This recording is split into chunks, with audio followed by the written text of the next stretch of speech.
Cuando era niño, mi padre acostumbraba a llevarnos para unas piscinas calientes que había cerca de la ciudad donde nosotros vivíamos.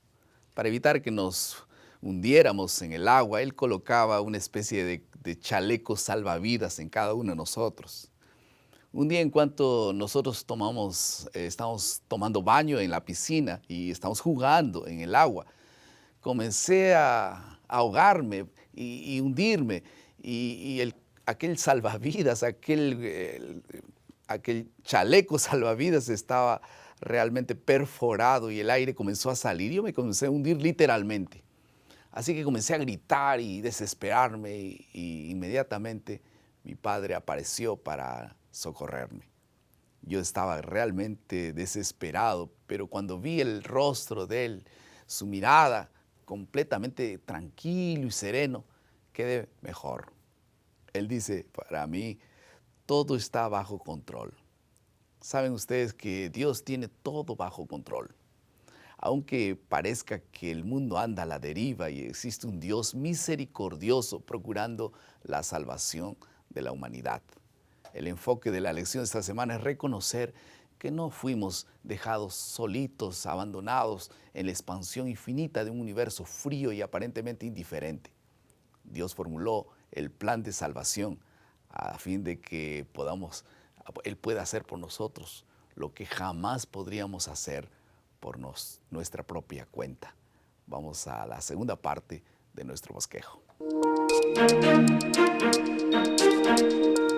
Hola, ¿qué tal? ¿Todo bien? Bienvenidos al bosquejo de la lección de la escuela sabática. Estamos en un nuevo trimestre, una nueva lección, un nuevo tema. El tema es maravilloso, misioneros. Y para comentar esta lección está con nosotros nada más y nada menos un gran misionero de la iglesia. Es el pastor Luis González, quien es evangelista de la División Sudamericana. Bienvenido, pastor Luis. Muchas gracias, pastor Edson. Un placer estar aquí contigo. Un abrazo a todos los amigos que están con nosotros en este momento.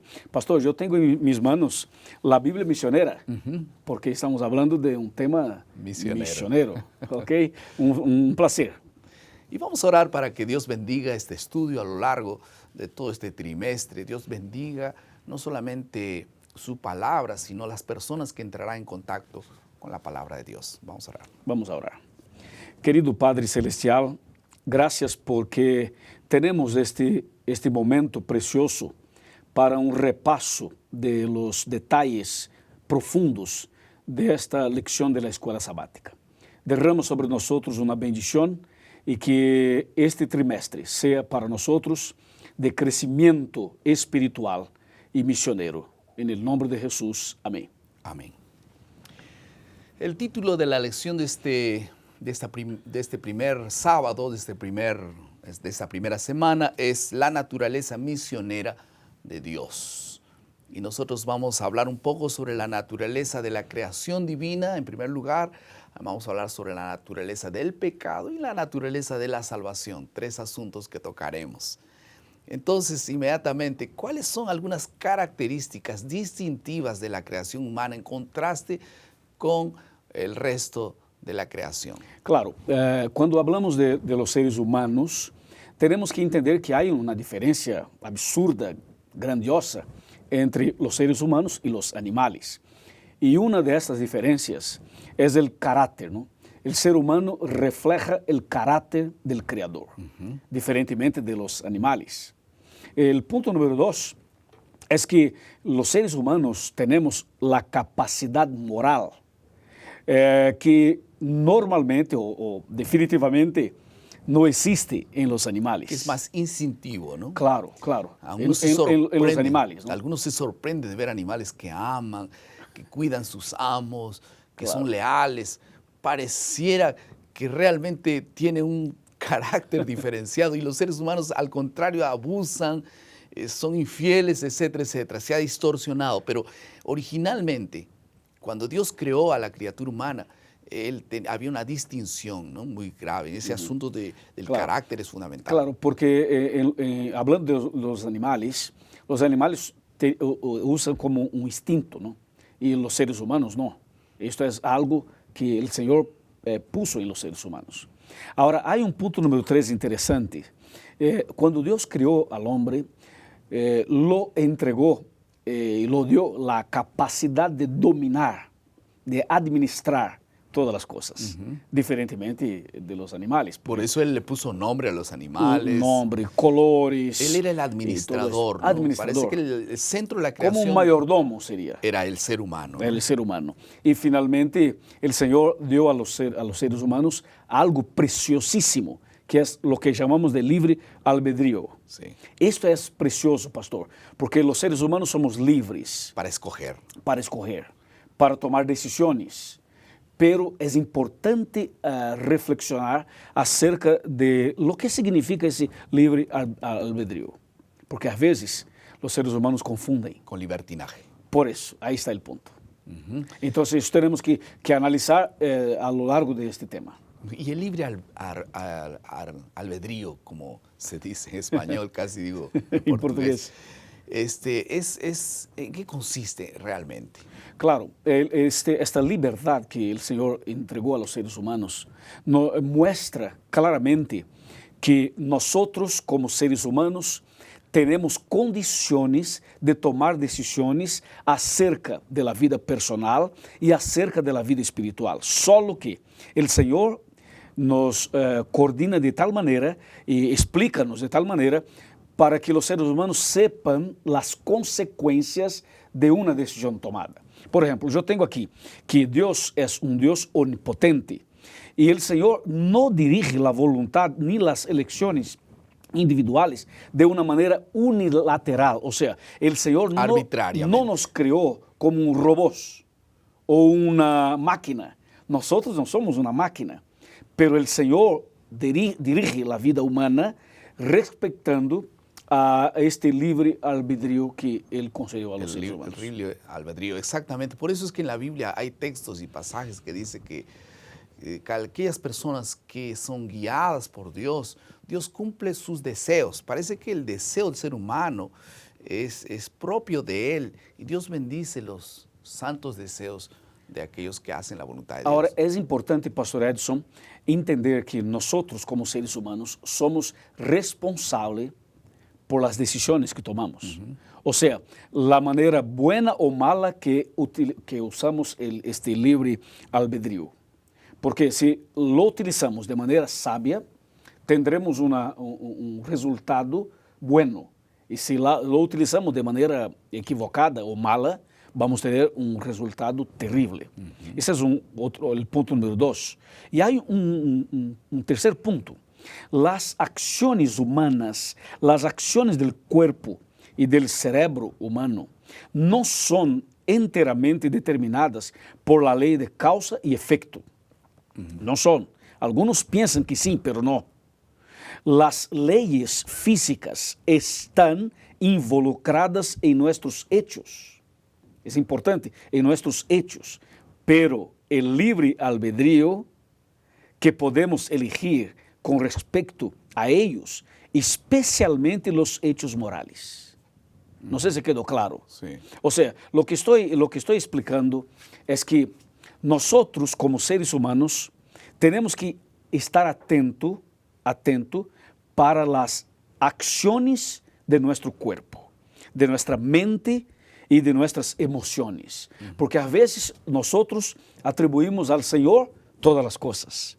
Y muchas veces son consecuencias de una actitud y una acción estrictamente humana. Y el Señor desea que nosotros tomemos decisiones utilizando nuestra libertad, pero de acuerdo con su voluntad. Y este equilibrio, algunas personas no alcanzan, no logran porque hacer. Si Él es el creador, Él sabe más que nadie qué es lo que, como fabricante del producto, qué es lo que le conviene más hacer a aquella persona que va a administrar lo que Dios le ha dado como don, que es la vida. Ahora, ¿cómo ocurrió la caída? ¿En qué consistió la caída de Adán y Eva y cuáles son realmente las consecuencias?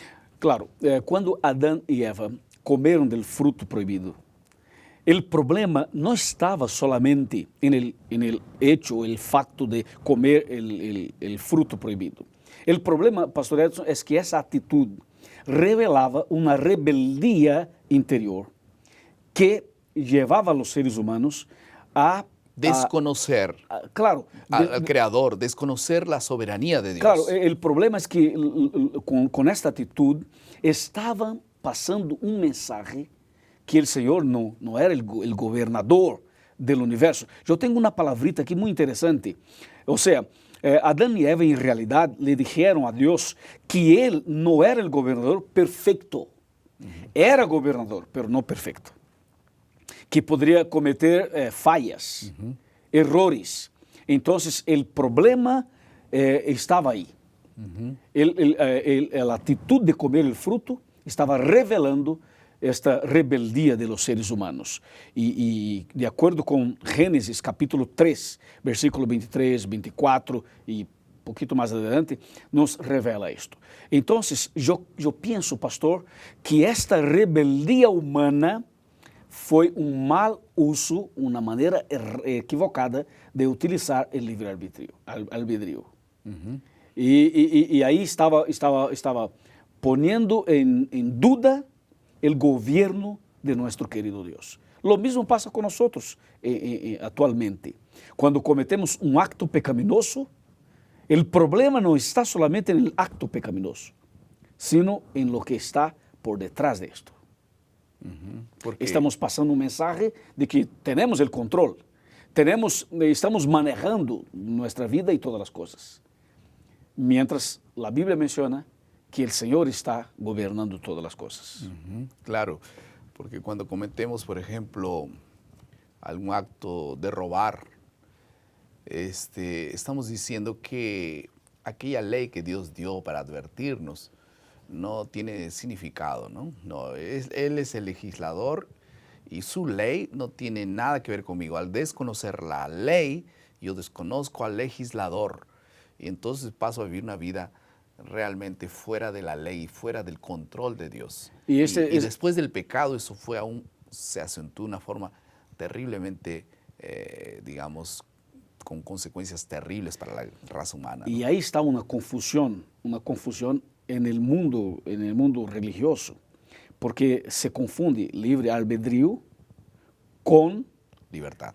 Claro, porque las personas piensan, bueno, yo soy libre, entonces yo puedo fumar, tomar, usar drogas, tener otra esposa, otro marido, porque yo soy libre. Claro, de cierta manera, sí, se puede hacer todo lo que quiere hacer, solo que para ser feliz y para tener paz en el corazón, esta libertad que tenemos, ese libre albedrío que Dios nos concedió a los seres humanos, necesita estar de acuerdo con los principios de la ley de Dios.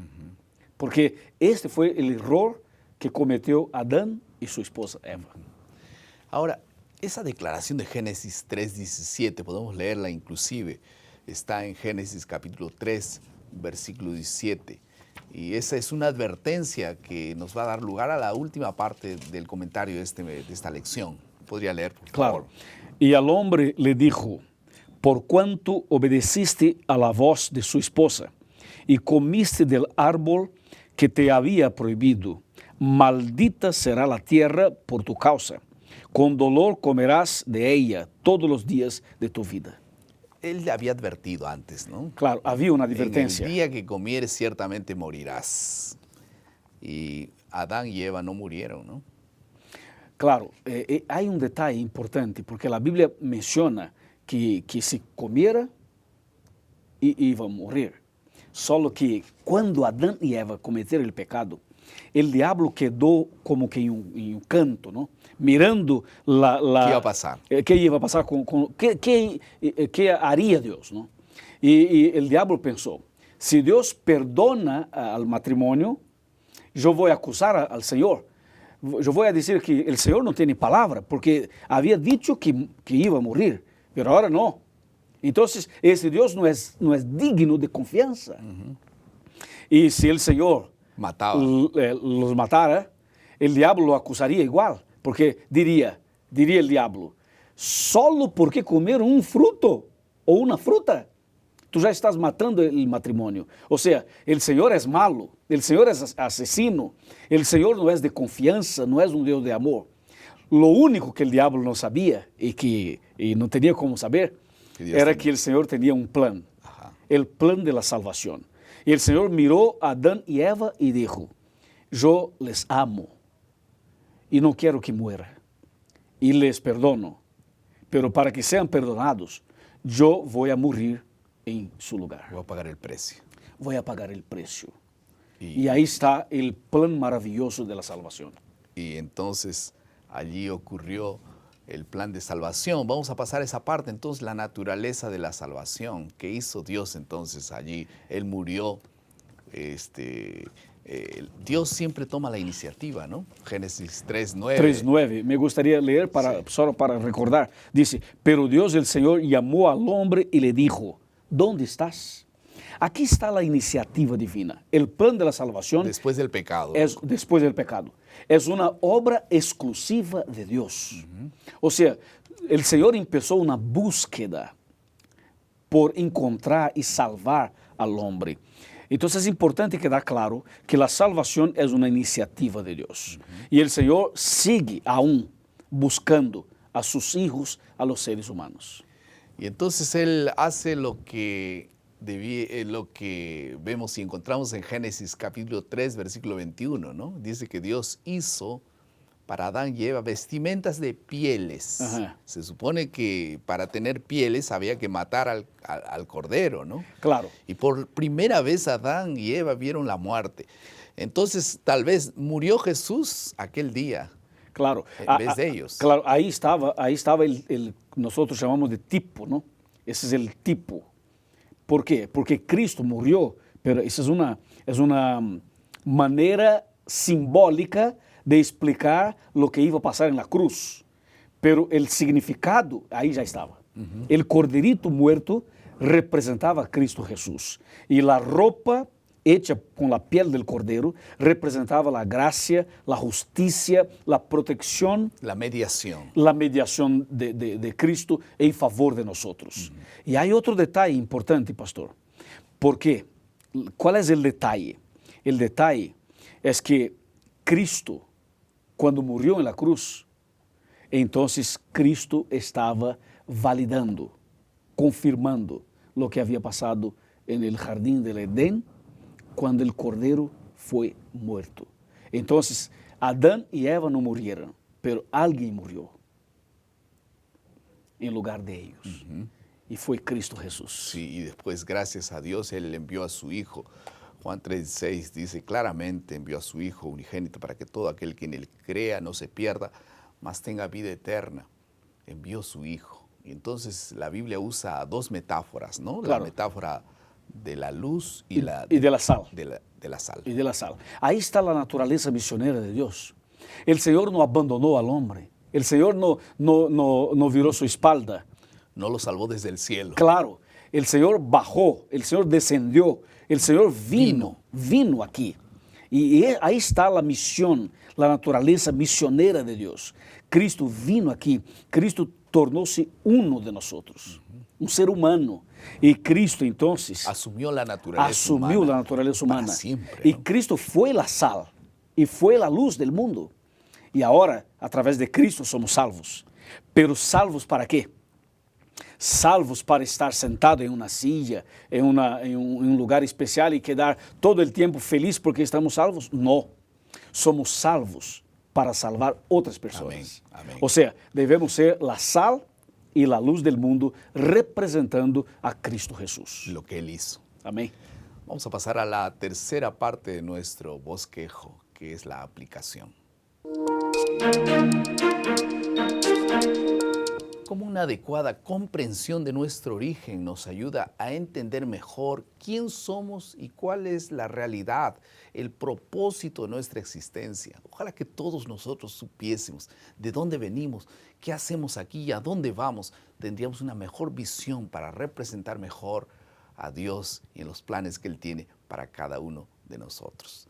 ¿Alguna aplicación más? Claro, pastor. Si el título de la lección de esta semana es la naturaleza misionera de Dios, yo quiero invitarte a ti y a todos para que tengamos la misma naturaleza de Dios, para que cada uno seamos misioneros, representantes de Cristo para alumbrar la vida de otras personas y de otras familias, llevando esperanza y paz a todos. Amén.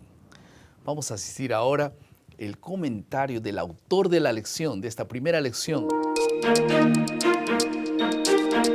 The basis for mission, La base para la misión, la esencia de la misión, es que debemos mantener en nuestra mente que la misión es de Dios, no es nuestra, y debemos resistir la tendencia de asumirla. Dios prepara a las personas para la misión, con seguridad Él lo hace. Mira el ministerio de Jesús con los discípulos, Él los envió y nosotros enfatizamos la parte donde dice vayan al mundo, pero tenemos que recordar que Él estuvo con ellos más de 3 años, preparándolos para la misión.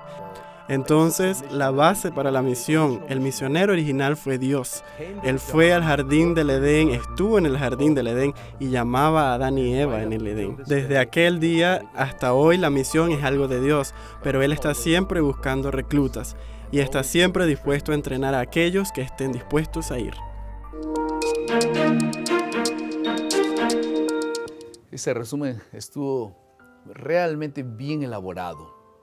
Saben que Rob Bell decía, si el Evangelio no fuese buenas nuevas para todos, entonces él no sería tampoco buenas nuevas para nadie. Si el Evangelio no es bueno para ti, entonces no es bueno para los demás. Jesús dice, ustedes son la sal de la tierra. Y ocurre que la sal no existe por sí misma.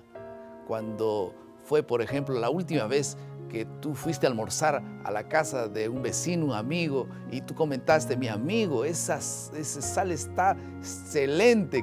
Por favor, querida, toma la receta, anota de qué marca es. Nadie se preocupa por eso, porque la sal fue llamada para algo más glorioso, para mezclarse, para poder cumplir una misión dentro de un otro universo. Por eso, esta semana Dios tiene una misión para ti. Tal vez es una misión pequeña o grande, pero Dios tiene una misión para ti. Por favor, pídele a Dios que te ayude a encontrar cuál es la misión que tiene para ti. Permite que Dios te limpie, te purifique para ser un instrumento glorioso en las manos y en los planes de Dios de salvar personas. Vamos a orar. Querido Padre, muchas gracias por tu palabra. Ayúdanos, Señor, a cumplir la misión para la cual todos nosotros fuimos creados y seamos partícipes del gran plan de salvación que tú elaboraste para la raza humana. En el nombre de Jesús. Amén. Amén.